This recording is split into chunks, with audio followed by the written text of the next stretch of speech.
आज के इस वीडियो में हम बात करेंगे पूना पैक्ट के बारे में, जो डॉक्टर अंबेडकर और महात्मा गांधी के बीच हुआ, और साथ ही ये भी जानेंगे कि ये दोनों क्यों ज़्यादातर एक दूसरे को क्रिटिसाइज करने में रहते थे।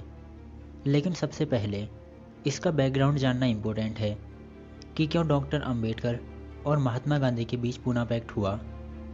तो 1930-1932 के समय में लंदन में गोलमेज सम्मेलन हुए, राउंड टेबल कॉन्फ्रेंस हुई और इनमें डॉक्टर अंबेडकर ने तर्क रखा कि दलितों के लिए, जिनको डिप्रेस्ड क्लासेस भी बोला जाता था, इनके लिए अलग निर्वाचन क्षेत्र होना चाहिए। अंबेडकर साहब ने कहा कि भारत में जातियों के आधार पर समाज बटा हुआ है, जिसमें अछूतों के साथ बहुत शोषण होता है। हिंदू समाज में अछूतों को इतना दबाया जाता है कि सामान्य निर्वाचन क्षेत्र में दलितों को कोई भी अपना प्रतिनिधि नहीं चुनेगा।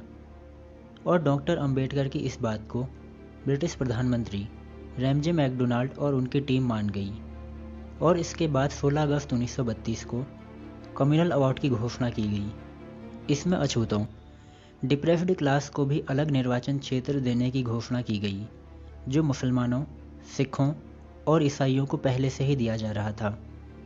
वहीं दूसरी तरफ गांधी जी इसके सख्त खिलाफ थे। उन्होंने इसे हिंदू धर्म के लिए खतरनाक माना। गांधी जी कहते हैं कि इससे हिंदू समाज जातियों में टूट जाएगा।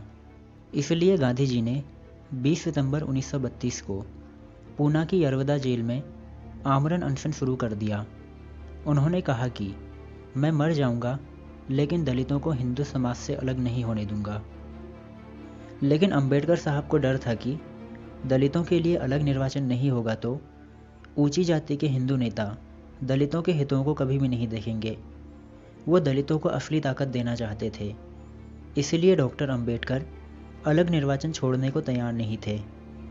लेकिन गांधी जी की हालत ख़राब होने लगी थी और पूरे देश में तनाव था, और अंत में लंबी बातचीत के बाद डॉक्टर अंबेडकर ने गांधी जी की जान बचाने के लिए समझौता कर लिया, और ये 24 सितंबर 1932 को हुआ। ये समझौता मदन मोहन मालवीय, चक्रवर्ती राजगोपालाचारी और डॉक्टर राजेंद्र प्रसाद की मौजूदगी में डॉक्टर अंबेडकर और गांधी जी के बीच हुआ, और इसे ही पूना पैक्ट के नाम से जाना जाता है।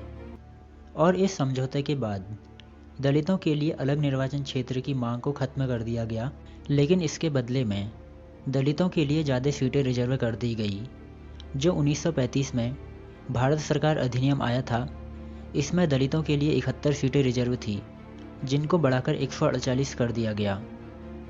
इसके अलावा मद्रास में 30, बंगाल में 30, मध्य प्रांत और संयुक्त प्रांत में 20-20, बिहार और उड़ीसा में 18, बंगाल और सिंध में 15, पंजाब में 8 तथा असम में 7 स्थान दलितों के लिए सुरक्षित किए गए। इसके अलावा केंद्रीय विधानमंडल में दलित वर्ग को प्रतिनिधित्व देने के लिए संयुक्त निर्वाचन की प्रक्रिया स्वीकार की गई, और प्रांतीय विधानमंडलों में प्रतिनिधियों को निर्वाचित करने की व्यवस्था की गई, और दलित वर्ग को सार्वजनिक सेवाओं और स्थानीय संस्थाओं में उनकी योग्यता के आधार पर उचित प्रतिनिधित्व देने की व्यवस्था की गई। और पूना पैक्ट में यह भी तय हुआ कि किसी को भी स्थानीय निकायों के किसी भी चुनावों में या लोक सेवाओं में नियुक्ति होने से केवल जाति के आधार पर अयोग्य नहीं ठहराया जाएगा। तो भाई साहब, इतने पावरफुल थे डॉक्टर BR अम्बेडकर। अगर आज के कॉन्टेक्स्ट में पूना पैक्ट का इम्पोर्टेंस देखें तो आज भी लोकसभा और विधानसभाओं में जो SC और FT के लिए सीटें रिजर्व होती हैं, वो पूना पैक्ट की ही देन है। अब जान लेते हैं कि पूना पैक्ट के बाद गांधी जी और डॉक्टर अंबेडकर ने क्या कहा। तो गांधी जी ने इसे अपनी जीत बताया और कहा कि अब दलित हिंदू समाज का ही अंग रहेंगे।